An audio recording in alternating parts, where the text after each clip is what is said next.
everyone, it's Anthony back with another video here on Single and Placing. Hi, I hope you're having a fantastic day, weekday, weekend, week, month, evening, overnight, all that good stuff. I hope you're having a good one. Today we have a finish. Oh my goodness, it's been so long since I've had a finish. It's been like a month at least, if not longer. But I'm so excited. I'm so excited that this particular kit is complete. It's my very first cross-stitch conversion project, and so it's been a wild ride. It's been so much fun, and I'm so happy that it's finally here and finally ready to be revealed. So I do want to provide a little bit of a spoiler alert that this kit could potentially be considered graphic to some people just by the depiction, but it isn't old masters. It's a painting from 1618, and it is fine art. So that's all of the warning that I'll give folks that might be a little bit squeamish to this, but I'm hoping you're okay with it. You know, it's art. So anyway, don't want to get into it too much without revealing the finish. So without further ado, this is Head of Medusa by Peter Paul Rubens.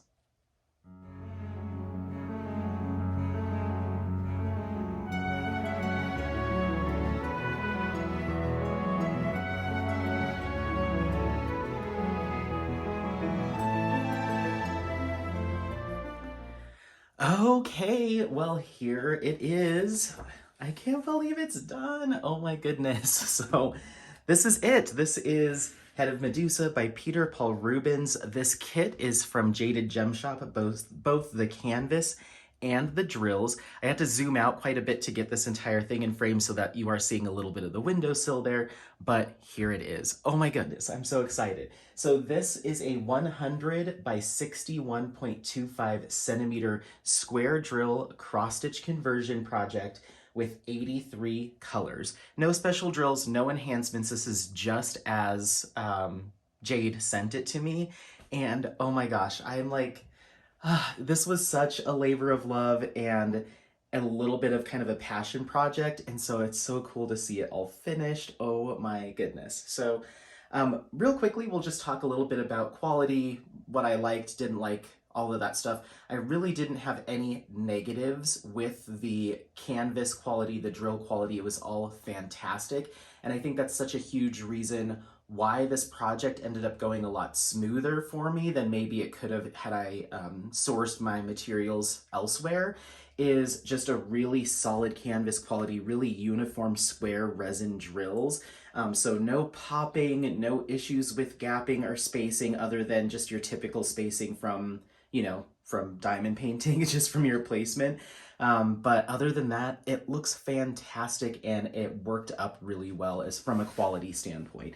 I did always check because sometimes I might place my drills a little bit close together. So I did have to go through, like still going through and just kind of feeling for any that might be raised, but it wasn't popping from the drills bunching together. It was just me not placing successfully. But even if I didn't place successfully and one of them was kind of raised, even if I was moving the canvas around or like bending it over the table to get to a certain area, they don't ever pop, like they don't fall off because the poured glue here is strong. It is a strong poured glue. It still lets you slide and move drills around. If you placed them in the wrong spot, you can still slide stuff around, but it holds them very well once they're kind of set and in place. And I found that if I give them a little press, it really helps to get them really adhered to the canvas. So very happy with pretty much everything.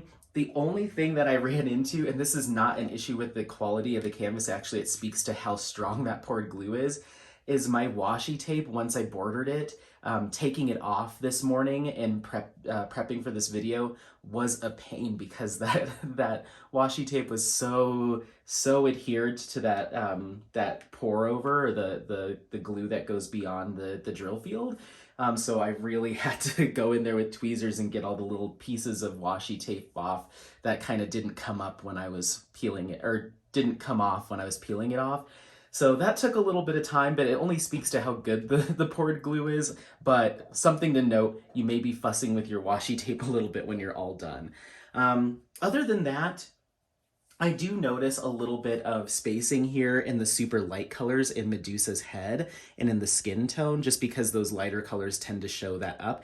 And when you're working with a cross-stitch conversion canvas, you have those grid lines behind there, so it just makes that spacing a little bit more apparent. But at a viewing distance, you can't really tell. You have to kind of get up real close to it to see it. So I'm not going to fuss with it too much. Jade has a tip that she recommends utilizing mica powder to kind of brush in between your drills. So here I could use like a white or a light beige mica powder just to get that to all look a lot more uniform and even. I may try it, but I'm not super concerned with it. So we'll see if I decide to give that a shot. Other than that, an excellent time. The colors, I think, were great and really looked a lot like the original image. I think her manufacturer has some really awesome color variety. The dye lots looked really close to what the original image did as far as the tones and shading and stuff. So they weren't too far off. The face, when you get really up close, kind of has this blend of several different beiges and like the ecru. So up close it looks a little splotchy, but once again at a viewing distance it comes together. So they're just following the cross stitch pattern that was created and rendered as closely as they can given the DMCs that we have with diamond painting, and I think they did a fabulous job here. I'm not sure which DMCs in this kit may have been substituted. I wasn't given that information, but manufacturers or Jade herself can go through and make sure that they give you the right alternates. Like let's say this canvas called for DMC 3, which doesn't exist in diamond painting, then you'll get an alternate or a substitution. So yeah. I love the detail. I think the detail is the biggest thing here. It looks very lifelike at a viewing distance. I hope it looks like that from your distance.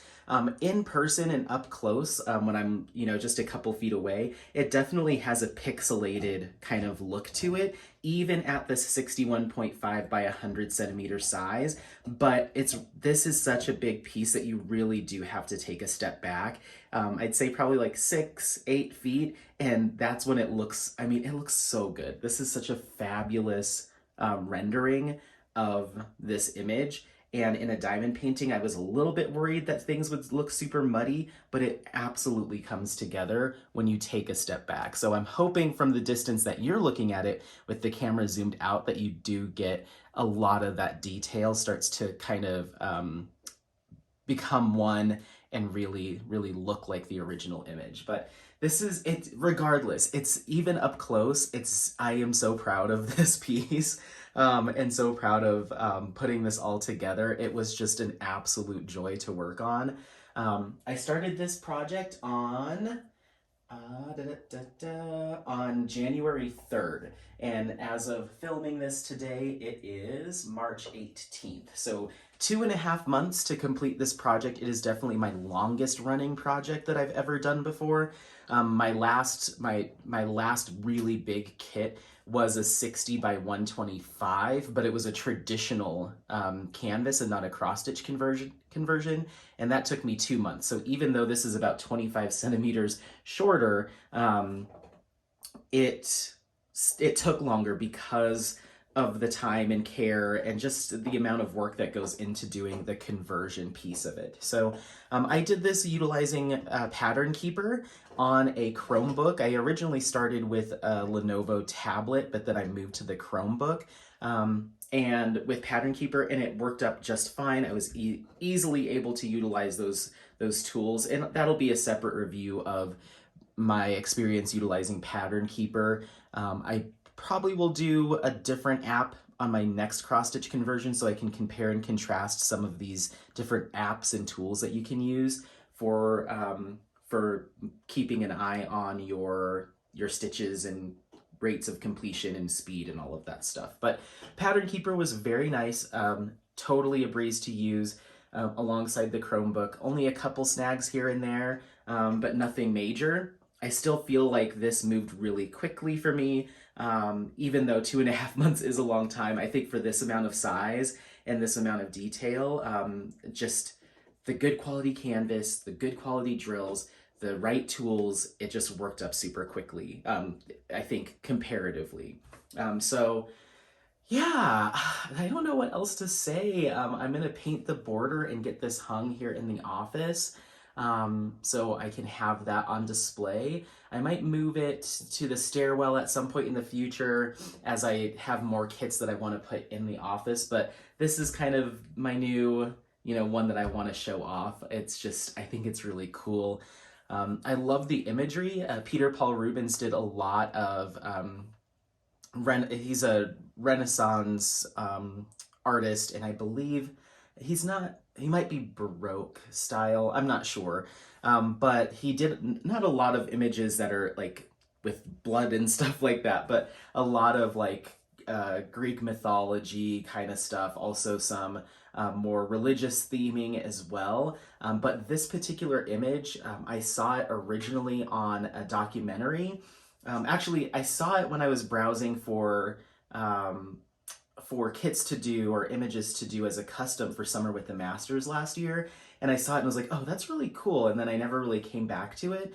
And then it was on a YouTube channel or YouTube series that I watched called Perspective, and they were discussing the Renaissance art era, and Peter Paul Rubens came up and this image came up, and they talked a little bit about it and how this is a collaboration between himself, Peter Paul Rubens, and another artist that was known for his lifelike animal paintings. So they kind of collaborated on this piece, and I thought it was so cool. I love kind of the macabre kind of styling of it. Medusa's face and that look of like shock, it really spoke to me, and I just thought it was incredibly interesting. And I was like, there is no way that anyone's ever done this as a diamond painting or anything really close, I would assume. And so I want to diamond paint stuff that speaks to me and I think is really interesting, but also might not have been seen elsewhere in the diamond painting space. So very happy with this finish, very proud of it, and I can't wait to hang it up. So yeah, I think that's it. I did want to mention the canvas material that Jade uses is that very soft kind of plush on the back canvas and nice and thick. It's not that traditional kind of linen canvas or that like thicker, denser canvas. This is kind of that soft, pillowy kind of canvas, which I really like. But I just wanted to mention that some people prefer the more thin or the thicker or more stiff, or some people like the thin. So I just wanted to give you that. I don't know what other brands to compare it to as far as the canvas feeling. I believe Mooney Maid's canvases kind of have this soft kind of feel. Diamond Art Clubs also has that kind of soft backing. So it's in that same ilk, but very high quality, very happy with it. So you've got your Jaded Gem Shop branding here, head of Medusa and the size, and then there's always this jade border around your canvases, but I'm gonna be painting that black. So let me know what you think. Is this an image that you would ever diamond paint? Are you thinking about doing a cross-stitch conversion? Have I convinced you that it's totally approachable? I know when I started this project, I had a couple people comment on my videos like, oh, I don't know, you haven't really been doing it that long. I think you're biting off more than you can chew. I don't think you're gonna like it. And so I'm happy to have completed this and had an absolute blast. It was very approachable. It was not as daunting as I think a lot of people might think or feel that it is. This was an absolute blast to work on, and in fact, I think I'm going to be transitioning to always having a cross-stitch conversion project going, because it just engages a different part of my brain. I really love doing them, or I loved working on this kit, and so I will be kitting up my next project, so stay tuned for the announcement of my next cross-stitch conversion project. And then I have 3 others that are in the pipeline or in the wings waiting to be done. So I'm gonna be doing a lot more of these, so be on the lookout for more cross-stitch conversion content. Once again, an absolute joy to work on. I can't wait to get this hung up and really see it on the wall and take a step back and really take it in, because I haven't really seen it, like from a proper viewing distance on a wall. So I can't wait to do that. I'm going to be doing some laundry while I paint the border and do a few layers so it's nice and deep black, and I'll get it hung up. And if I can do all that before this video is edited and uploaded, then I will take a final photo of it hanging on the wall for you, okay? So don't forget to like, subscribe, share this content with friends, family members, anyone that you think might take some value out of it, especially if they might be interested in more unique or fine art, anyone that might be interested in learning a bit more about cross-stitch conversions. And as always, happy placing. Thanks again. We'll see you next time. Bye. Bye. Bye. Bye. Bye.